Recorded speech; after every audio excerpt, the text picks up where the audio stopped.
After a string of spring-like weather in the last week, one might have been fooled into thinking we'd time travel back a few months. But alas, the cold air is back and reminds us it's actually November. On this episode of The Eagle, we'll go over this week's top headlines. That could be what was referred to or is being referred to as a red mirage. We'll take a look at the alarming rise in recent COVID cases and what it means for the region. We are in a very serious position right now in Albany County. We'll hear from Rensselaer Polytechnic Institute President Shirley Jackson about how RPI is winning the fight against coronavirus on campus. We're talking upwards of 1,400 tests a day. And we'll meet the young local artist whose work is featured in J.K. Rowling's newest novel. I like to draw people more than animals or plants. This is The Eagle, a Times Union podcast. A look inside our newsroom. I'm Jessica Marshall.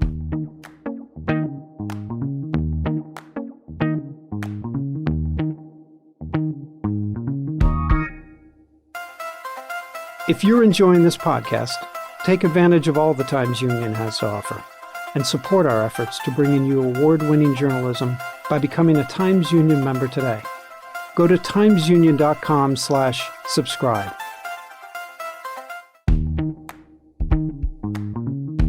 Welcome to The Eagle. I'm Jessica Marshall. Let's start with a look at what appeared in the Times Union and on timesunion.com this week. So once again, we are here with Times Union editor Casey Seiler to go over the top headlines this week.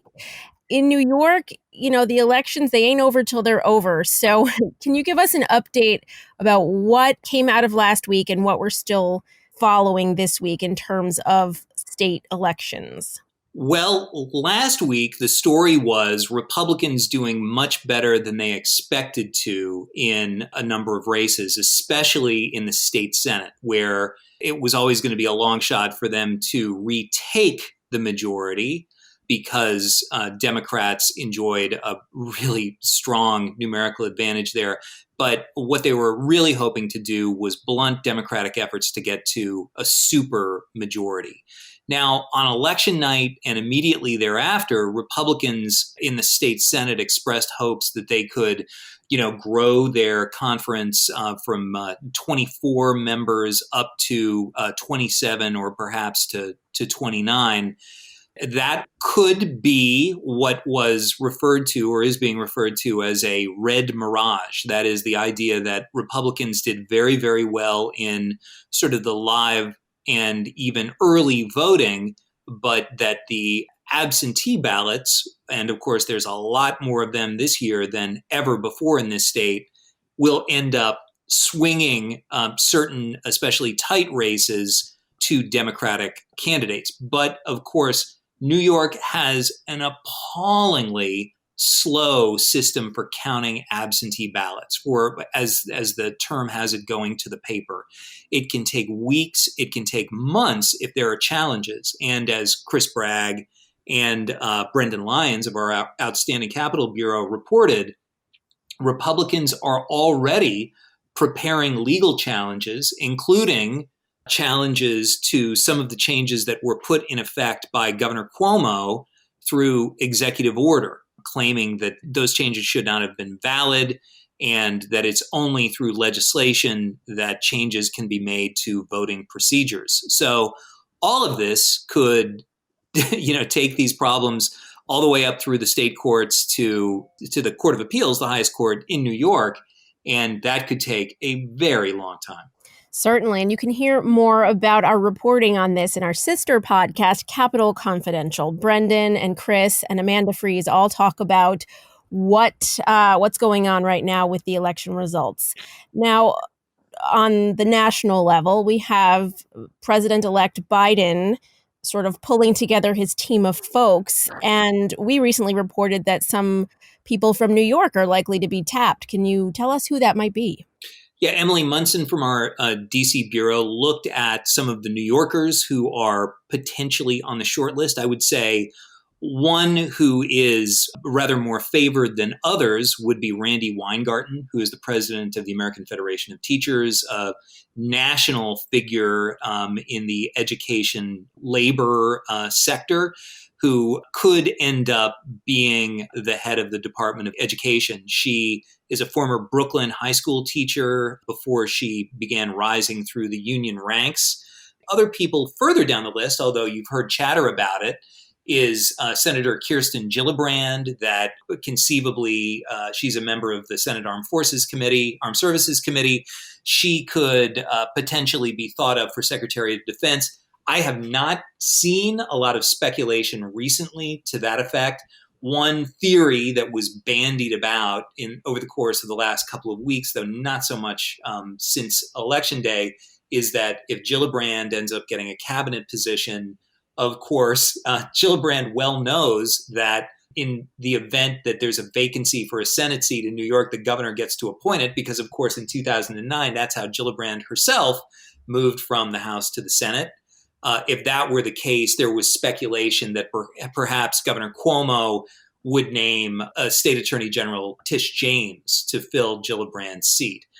But as I said, there's a lot less speculation about that in recent days. There was talk that James herself could be up for a cabinet post, but it's important to remember she has only been in the job as AG for less than 2 years, and I think there are many candidates out there who are ahead of her in the rankings, but it's nice to be thought of. Now, one of our favorite speculative efforts has been around Governor Andrew Cuomo, who has staunchly said no, correct? Yeah. Oh, yeah. He continues to say no. I have always thought it was an exceedingly long shot that Cuomo would be interested in a cabinet post, and also that he probably would be offered one.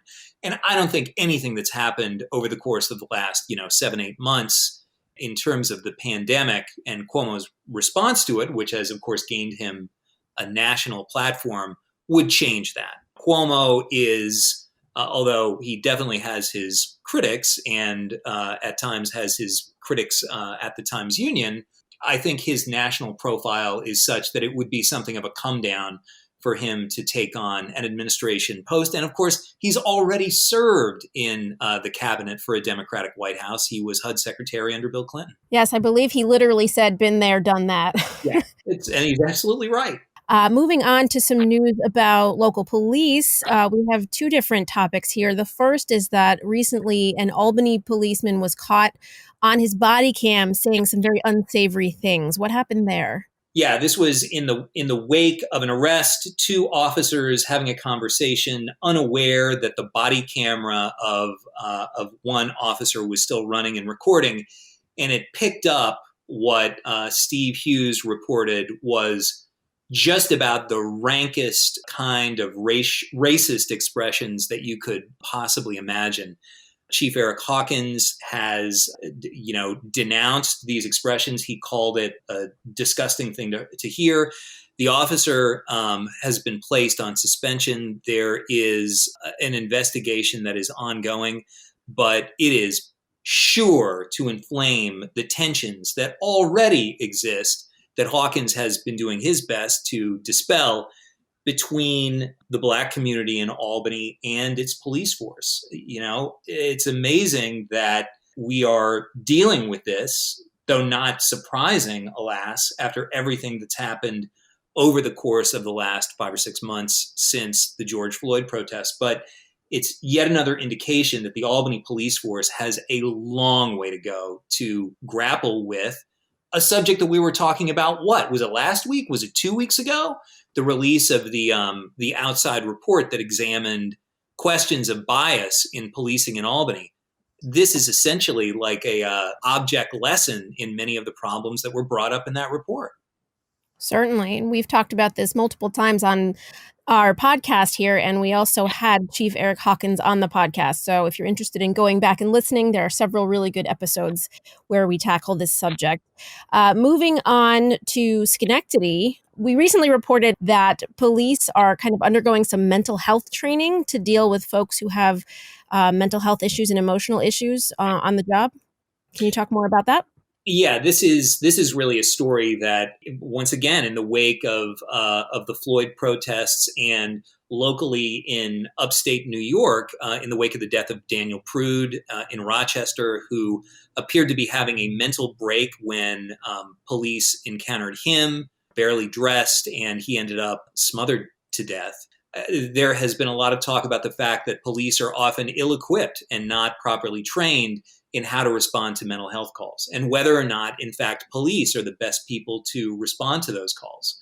Paul Nelson and Eduardo Medina looked at a recent episode where a young man who has some mental difficulties was restrained and served up a bit of a beating as police attempted to restrain him in a local public office. He didn't want to wear a mask, and it turned into an altercation with the guard there, and then a bunch of police officers jumped into it.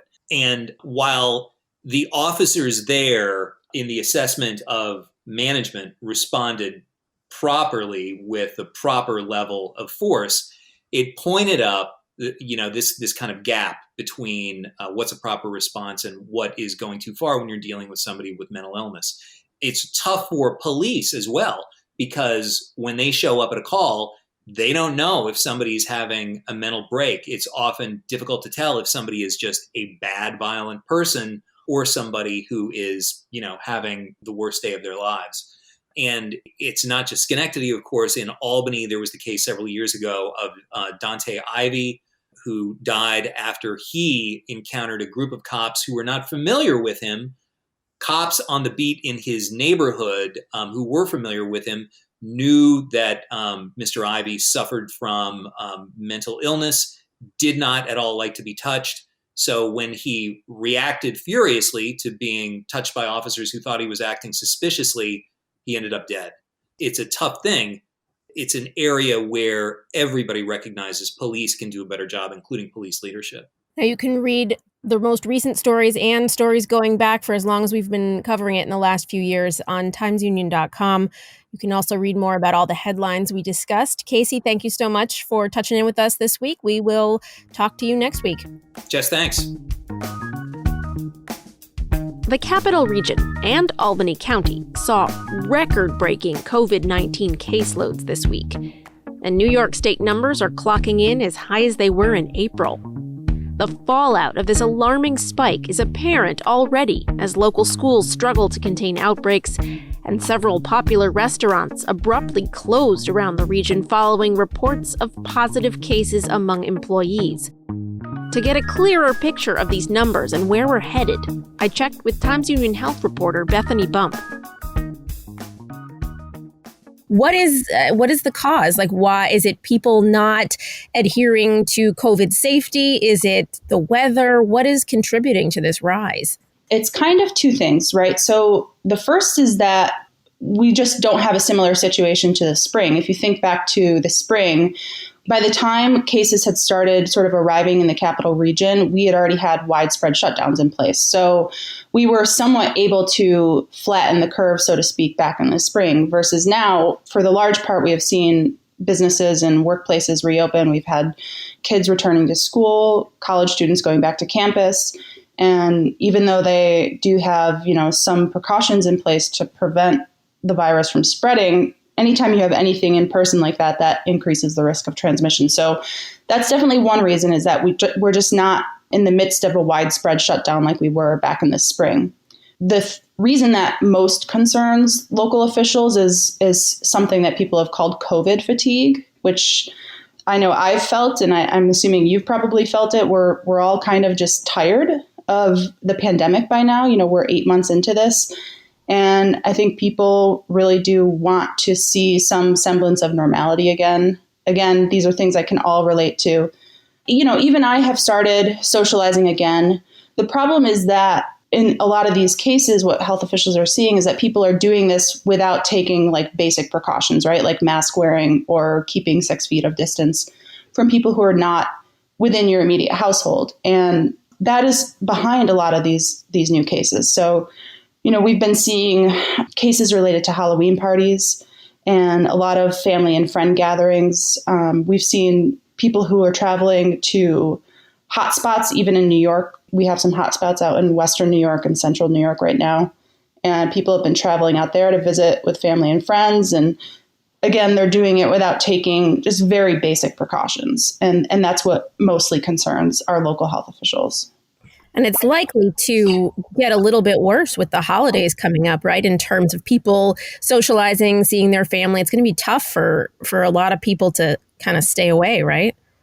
Yeah. And I mean, I think that's why, for example, on Tuesday, the Albany County Health Commissioner, Elizabeth Whalen, who is typically she's a very measured person. She is not one to exaggerate or fearmonger or anything. She had a very stern warning about what the next couple weeks might bring because of that very reason, which is that this rapid rise is happening at kind of a terrible time. College students are about to come back from their campuses, and there's all these holidays coming up that, families are going to want to gather for. We are in a very serious position right now in Albany County, and we could get worse if people don't change their behavior. And we're also going to be getting into flu season, which typically starts around October, but it gets progressively worse with, each passing month. So this is kind of happening right before the worst of what we might see. Well, that's ominous. That's an ominous forecast for the holiday season. Now, is what we're seeing here in the Capital Region in terms of rising levels and spikes and such, is that a similar trend maybe across the state or across the country that you can tell? What I would say is this, the Capital Region is certainly not the worst in the state in terms of COVID spread right now. So there are other areas of the state that have higher numbers than we do. But the concern is that all of these upstate regions right now, about a month ago, we were starting to see these clusters down in New York City and in the southern tier and parts of downstate, we were seeing clusters. And it seems like upstate is now starting to see those clusters and those upward numbers. So the Buffalo area, the Syracuse area, the Rochester area are all seeing some pretty not great numbers right now. And the Albany region is pretty close behind them. So I think it's a matter of time before we do see, some of these local counties in the Capital Region added to the governor's, it's what he calls his micro cluster strategy. So instead of doing a statewide or even a region-wide shutdown, he has this strategy of combating clusters within counties or even zip codes or even neighborhoods. So we might see those shutdowns at a much smaller scale fairly soon. From your perspective, what's the long-range forecast here? I mean, opening up your crystal ball, what do you think, the winter and the spring is going to hold? Are we going to see a similar trend from last year? I mean, is there any way to tell? The thing is that we've already busted the spring wave trend that I had been I thought we were going to see a very similar wave that we saw in the spring happen throughout the winter. So it did kind of take me aback that we've already beaten that record that we saw in the spring. So I think we're going to have a bigger wave than we had in the spring this coming winter. The one good piece of news is that we have seen on the national level a lot of good progress with vaccines. So Pfizer had recently announced that preliminary data from a vaccine that they had been testing had shown to be 90% effective. So there are reasons to hope, because when they do eventually distribute this vaccine, it's going to go to some of the more vulnerable high-risk groups first. So nursing homes, healthcare workers. And last I had heard, the estimations were that could be ready by the end of this year or the early part of next year. So that is one sliver of good news.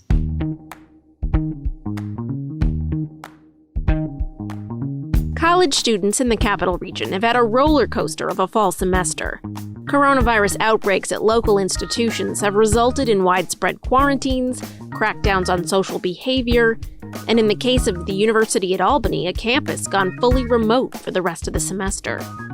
But through it all, Rensselaer Polytechnic Institute has managed to keep its numbers remarkably low, thanks to widespread in-house testing and an algorithm researchers there developed to handle outbreaks. They've only logged 17 positive cases out of about 80,000 tests. Times Union education reporter Rachel Silberstein recently spoke with RPI president Shirley Jackson about the school's plan and why they've been so successful. This fall semester for a lot of colleges was sort of marked by disruptions, quarantines, and many students were sent home in the middle of the semester. UAlbany just, ended the semester earlier. But RPI seems like it was largely spared from the virus. You managed to keep the virus at bay. What are you guys doing differently? Well, I think it's best not to talk about it from a comparative point of view, but I'm happy to tell you what we've been doing and what we think we've learned. We believe in, and I believe very strongly in, comprehensive planning. A comprehensive plan is so very important, and that has helped us greatly. But embedded in that plan are certain key factors that I would highlight. First of all, we always felt a testing protocol was very important. And so we developed something called T cubed, that means T to the power 3, SQI, which stands for testing, tracing, tracking, surveillance, quarantine, and isolation. So it's a mouthful. And so we call it T cubed SQI. Actually, I came up with the name. I liked it. But it seems to have taken. So the bedrock of it, of course, is the ability to test. We've done automated testing. We can do a large number of tests per week, on the order of 7,000 per week. And so we're talking upwards of 1,400 tests a day. We test all of our students twice a week. That's the basic protocol. Any student who has access to the campus is tested twice a week. Our faculty and staff are also tested every week, and whether they're tested 1 or 2 times a week, depending upon how much access they have, how much contact with students, and just generally the nature of their jobs. And so we do this testing, and the testing rests on what I call the 3-legged stool. PCR-based pool testing here, antigen diagnostic and confirmatory testing here, and PCR-based diagnostic and confirmatory testing with 24-hour turnaround through the Broad Institute. And those latter two are the ones that if there's a positive initial signal, those two confirm, and that goes to the health department, and we follow what they say, of course. I know at the beginning of the semester, one challenge that a lot of college administrators had was either they didn't yet have the capability of testing, or they had the science or the capability or the lab, but there were parts that were back ordered because of the demand. To what extent were you able to get testing up and running before students returned? We already had on order a number of the antigen tests from the Quidel system, and they delivered on that. We already had the machines. That's been one of the rate limiting steps. We had the Sophia machine. And so by the time our students started to arrive in the fall, we already had thousands of those tests. We were able to have those. The second piece is that because of our own capability, we were, and where people do this PCR type reaction, it's called a polymerase chain reaction. Our faculty, and some of the faculty in the Biotech Center, do those reactions for their own research, not on COVID, and so we were able to get an emergency use authorization to do it for pool tests. And so we were able to just stand it up, and people knew how to get and or make the reagents that are needed. I'm the type, and we're the type where we didn't want to have to depend on being able to go to the outside. And we didn't want as well to be a burden to the local healthcare system, where you have residents here who need COVID tests. And that as well, you have other schools here who might not be able to do what we did. And so if we could offload and take care of our students, faculty, and staff, and by the way, we don't just test students, we test, as I said, faculty and staff as well, then we felt that we were not burdening our own community. The other piece is, in addition, we actually started the semester with a 2-week in-place quarantine. And we just decided to do that. New York State had a quarantine requirement anyway for people traveling outside of certain areas. But rather than saying, okay, this one is 2 weeks and that one is not, and this one, we tested everybody the day they walked in the door. Now, we tested all our faculty and staff the day they had access to campus, but we tested every student the day they walked in the door. And we had them come a week early, so that's 1 week. So they had to stay in quarantine. And that's irrespective of what their test showed. You just had them stay in place. And then the first week of classes was also online. So effectively, we kept everybody in place for 2 weeks before we started the in-person teaching. And then we decided we would end the in-person part of the semester at the Thanksgiving break. It didn't make sense. It's interesting that that's what the governor's saying, but that's built, if you look at our plan online, that's the way it's been the whole time. That we didn't feel it made sense to have students travel away, come back for 2 weeks, and then go back again. And so when we say ending in-person teaching, that's what will happen as of Friday, November 20th. And then the balance of the semester will be online, exams, people finishing up. And we've, the faculty are accelerating any in-person projects that need to be done, etc. So all of that was part of our plan from the beginning. But let me say this. Our students are very, they've been amazing. We've had some cases, obviously, but the degree of compliance and the care that these young people have taken, I'm very proud of them, actually. And, they are young people. So every now and then somebody can make a mistake or do something. But these folks have been really amazing. Secondly, our faculty have been amazing. They've stepped up. They teach these classes. We have faculty wearing masks and face shields. Some classes, the students are wearing masks and face shields.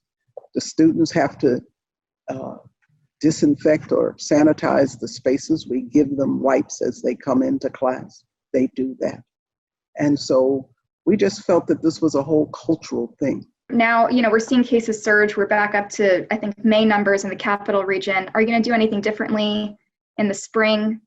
We won't be starting in-person classes till at least February the 1st, because the students will be back around the 19th, 18th or 19th. But we're going to test them all coming in. But we're going to start the first 2 weeks online of classes. And then we'll shift into in-person with all the protocols and any enhancements or refinements to them that we need to make. After the break, imagine having your artwork featured in a J.K. Rowling novel. It actually happened to one local student.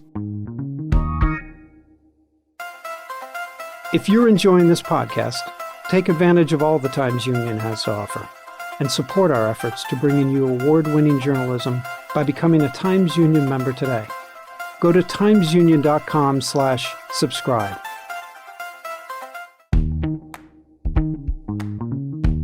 Welcome back. You're listening to The Eagle, a Times Union podcast. I'm Jessica Marshall. 12-year-old Isla Besha loves art. She's a student at the Woodland Hill Montessori School in East Greenbush, and she was looking for something to keep the creative juices flowing during the pandemic lockdown earlier this year. So she entered an art contest.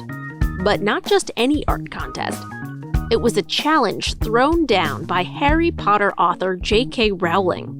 Draw a character from her new book, The Ickabog, and your art could be featured in the North American printed version. Knowing there was less than a 1% chance of winning, Isla entered the competition anyway. Long story short, if you grab a copy of the newly released book and flip to a certain page, you will see Isla's work. Kristi Gustafson Barlette recently sat down with Isla and her mother, Susan Thomas, to talk about winning the competition. Hi, Isla. Hello. So before we get started, as if saying your artwork was chosen to be in a J.K. Rowling book isn't big enough, I need to put this in perspective with some numbers for viewers and listeners. So over the course of the pandemic and lockdown, J.K. Rowling was releasing a few chapters of her newest book. She had written the book about 10 years ago. She kind of fine-tuned it. was putting the chapters out there and inviting students 7 to 12 to illustrate it. She ended up getting 42,000 submissions. The publishers narrowed it down to 34. So right there, we're at less than 1%. But it gets even more impressive because this wasn't just a United States contest. People from Canada were also welcome to submit their artwork. So you are one of just about 24 children across the United States who was chosen. I think you're officially the most famous person in the Capital Region, and you have left Rachel Ray in the dust, because that's huge. What does it feel like to be in a J.K. Rowling book? Oh my gosh, it just feels so great. I mean, I've always loved her since I read her books, her Harry Potter books, and it's just, oh my God, it's huge, really. To think of those numbers, 34 students, 34 pieces out of 42,000 pieces submitted, and they're not even all from the U.S. That even expands the reach. It's awesome. We didn't realize that there was actually a possibility of winning. Yeah, we were just doing it for the distraction, or I was doing it. Yeah, it was all about something to do during quarantine, and it just blew my mind. It blew my mind. You did this and didn't actually expect that you might win. It was more just for the fun and the distraction, and oh my gosh, I'm home, I'm remote learning, I could use something to take my mind off of everything that's going on, and you submitted some artwork. Yeah, and it was fun because they had the updates every day, and you could see they'd put other kids' artwork from around the world would be posted. And so she was just like looking through other like kids' work and just feeling that connection with that creative connection globally with kids her age. So I thought it was a nice distraction. She's the kind of kid that can really go off and create by herself. She doesn't need a lot of stimulation. I don't know. She goes off on her own and she makes stuff all day long and she writes these amazing stories. So Well, the nice thing, I know that J.K. Rowling did this and released this with the sole intent of helping children who did feel bored or kind of confused during lockdown. She wanted to give them something to do. She wanted to provide a distraction. And it seems like not only did she do that for you, but she provided a distraction and a winning opportunity to be in her book, which is very cool. Tell us a little bit about the process. I know your mom had said you submitted several pieces of artwork and then this particular one was chosen. But how did you get there? How did you decide what to draw for the winning drawing? Well, I was reading through the story, and I like to draw people more than animals or plants or something. And so I don't know, for some reason I really like to draw King George. Fred. I meant Fred. And I'm sorry. And so I really liked that prompt because she gave prompts that we could not prompts, but draw King Fred with the bed clothes or with the blankets pulled to his eyes. That was the prompt. And so I really liked that one, and I drew it. Oh, so that's how you came up with it, because your picture, which I know we have, is him in the bed, and the blankets are kind of spilling over the edge of the bed, and it looks like a very comfortable, regal royalty bed. How did you find out? What was the process? Did you get a phone call, an email, or did they reach out to you some other way? Oh, I actually love telling the story. Okay, so it was 11 at night. Yeah, roughly then. And I was kind of half asleep. I was in my room. And my mother, I hear a scream, a shriek from the, from across the house.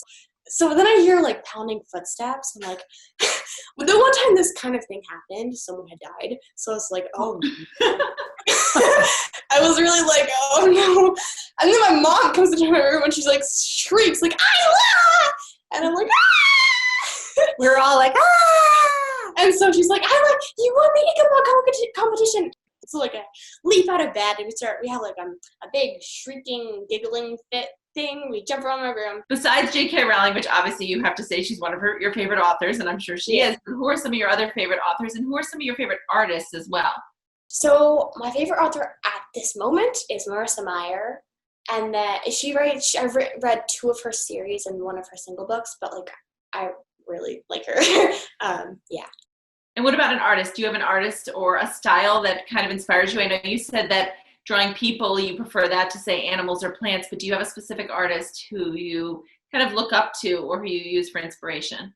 From a very young age, I've been taught by my mother, who's also an artist, and then her friends in her art community. And like, I really look up to them because I love their styles, and that they've really taught me everything I know. Mom. And yeah. Well, so that's good. So you have art in your genes, obviously, and I see that on your wall back there you have some drawings and some artwork as well. So you've made it big. You've made it really big. You've basically made it to the Super Bowl. So once you're a football player and you've made it to the Super Bowl, where else is there to go? So what is next for you? Well, I'm definitely going to continue with my art. Like, this has definitely boosted my, like, morale. And your confidence, I'm sure. Yeah. So I'll definitely keep on doing more art, maybe enter some more competitions. I also love writing, and I love entering writing competitions and stuff, and writing in general. So, I mean, I feel like, yeah, that's where I would go. And where is the book now? Are you sleeping with it? Is it up on a shelf? Is it tucked away, waiting until the official release date, or what are you doing? I have it on my bookshelf. And my mother steals it a lot to show it to people. You do. You just stole it like a little while ago. Well, she did. But right now it's living on my bookshelf. Very cool. And how many copies are you going to buy when it comes out officially on Amazon and online and in bookstores? Well, one for all my family members. But everyone's already buying it, so we don't have to buy for that. I guess. So asking you to autograph it, maybe. Ooh. You got to work on that signature, Isla. Mm-hmm. Very cool. Had cursive skills. All right. Well, thank you so much for joining us and sharing your story. Like I said, this is it's a proud moment for your mom, obviously, and your family, and for your school, and for the Capital Region. Thank you so much. Thank you. Thank you. That's it for this week. I'm Jessica Marshall. We'll be back next week with another look inside the newsroom here at the Times-Union. In the meantime, check us out on Facebook, Twitter, YouTube, and Instagram, or head over to timesunion.com for the latest news and features.